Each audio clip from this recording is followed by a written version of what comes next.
Capítulo 23 do segundo livro dos Reis trata sobre as seguintes histórias. O Josias renova a aliança, rei de Judá, né? E o reinado de Joacás, rei de Judá. E também o iniciozinho do reinado de Jeoaquim, rei de Judá. Eu estou num projeto nesse canal que é conseguir gravar todos os capítulos da Bíblia de Gênesis a Apocalipse. Eu já fiz isso para todos os capítulos dos seguintes livros: Gênesis, Êxodo, Levítico, Números, Deuteronômio, Josué, Juízes, Ruth, 1 Samuel, 2 Samuel, primeiro livro dos Reis e também Apocalipse. E agora estou no segundo livro dos Reis, quase finalizando.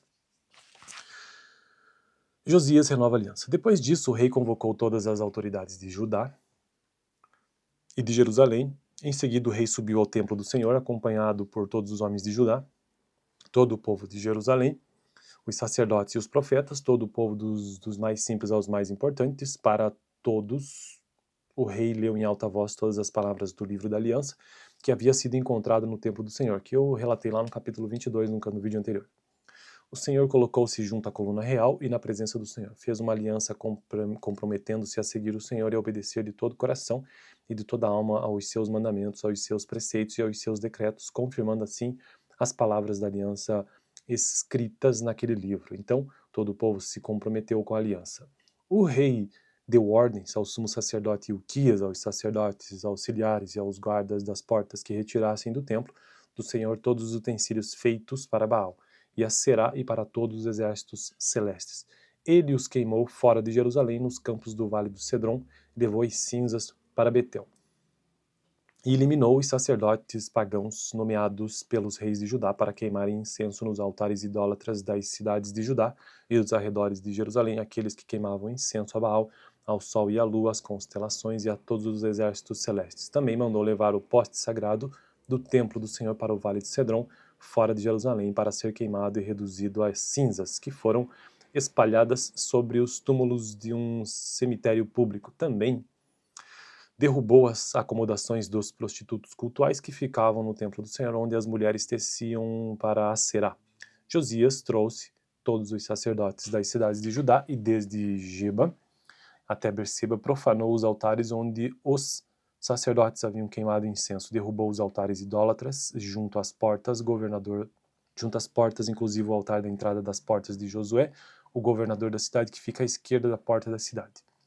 Embora os sacerdotes dos altares não servissem no altar do Senhor em Jerusalém, comiam pães sem fermento junto com os sacerdotes, seus colegas. Também profanou Tofete, que ficava no vale de Ben-Hinom, de modo que ninguém mais pudesse usá-lo para sacrificar seu filho ou sua filha a Moloque. Acabou com os cavalos, que os reis de Judá tinham consagrado ao sol e que ficavam na entrada do templo do Senhor, perto da sala de um oficial chamado Natan-Melech. Também queimou as carruagens consagradas ao sol, derrubou os altares que os seus antecessores haviam erguido no terraço, em cima do quarto superior de Acás. E os altares de Manassés havia construído nos dois pátios do templo do Senhor. Retirou-os dali, despedaçou-os e atirou o entulho no vale de Cedron. O rei também profanou os altares que ficavam a leste de Jerusalém, ao sul do Monte da Destruição, os quais Salomão, rei de Jerusalém, havia construído para Astarote, a detestável deusa dos Sidônios, para Camus, o detestável deus dos Moabitas, né, e para Moloque, o detestável deus do povo de Amon. Josias despedaçou as colunas sagradas, derrubou os postes sagrados e cobriu os locais com ossos humanos. Até o altar de Betel, o altar idólatra edificado por Jeroboão, filho de Nebate, que levou Israel a pecar, até aquele altar e o seu santuário, ele os demoliu. Queimou o santuário e o reduziu a pó, queimando também o poste sagrado. Quando Josias olhou em volta e viu os túmulos que havia na encosta da colina, mandou retirar os ossos dos túmulos e queimá-los no altar a fim de contaminá-los, conforme a palavra do Senhor, proclamada pelo homem de Deus que predisse essas coisas. O rei perguntou: que monumento é este que estou vendo? Os homens da cidade disseram: é o túmulo do homem de Deus que veio de Judá e proclamou estas coisas que tu fizeste ao altar de Betel. Então ele disse: deixe-no em paz, ninguém toque nos seus ossos. Assim pouparam seus ossos, bem como os do profeta que tinha vindo de Samaria. Como havia feito em Betel, Josias tirou e profanou todos os santuários idólatras que os reis de Israel haviam construído nas cidades de Samaria e que provocaram a ira do Senhor. Josias também mandou sacrificar todos os sacerdotes daqueles altares idólatras e queimou ossos humanos sobre os altares. Depois voltou a Jerusalém. Então o rei deu a seguinte ordem a todo o povo: celebrem a Páscoa ao Senhor, o seu Deus, conforme está escrito neste livro da aliança.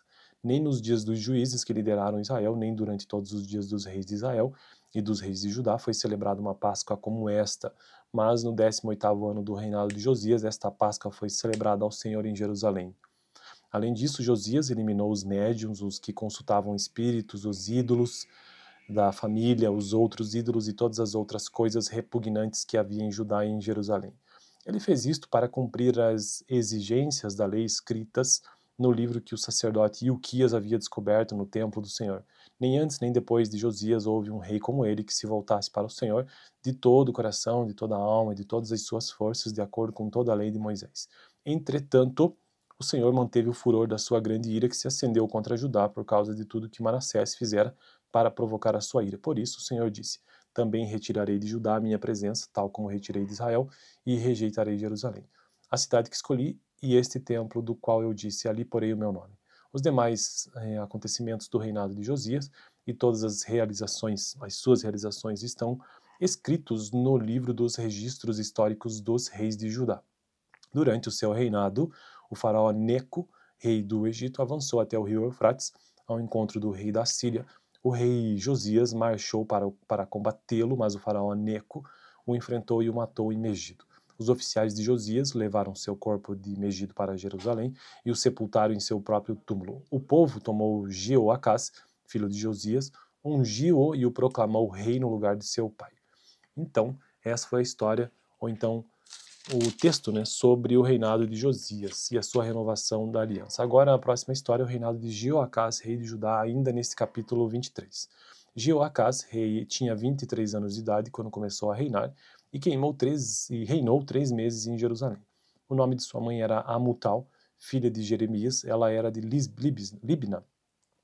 Ele fez o que o Senhor reprova, tal como os seus antepassados. O faraó Neco o prendeu em Ribla, na terra de Amate, de modo que não mais reinou em Jerusalém. O faraó também impôs a Judá um tributo de 3,5 toneladas de prata e 35 quilos de ouro. Colocou Eliaquim, filho de Josias, como rei no lugar de seu pai Josias, e mudou o nome de Eliaquim para Jeoaquim, mas levou Jeoacás consigo para o Egito, onde ele morreu. Jeoaquim pagou ao faraó Neco a prata e o ouro, mas para cumprir as exigências de Faraó, Jeoaquim impôs tributos ao povo, cobrando a prata e o ouro de cada um conforme suas posses. Brevíssimo texto, né, sobre o reinado de Jeoacás. Agora o início do texto sobre o reinado de Joaquim, rei de Judá, porque isso está, na verdade, mais no capítulo 24. Jeoaquim tinha 25 anos de idade quando começou a reinar. E reinou 11 anos em Jerusalém. O nome de sua mãe era Zebida, filha de Pedaías, ela era de Ruma. Ele fez o que o Senhor reprova, tal como os seus antepassados. E acaba por aqui o capítulo 23. No próximo vídeo, então, capítulo 24, no vídeo anterior, capítulo 22. Vou deixar aqui no final. Valeu!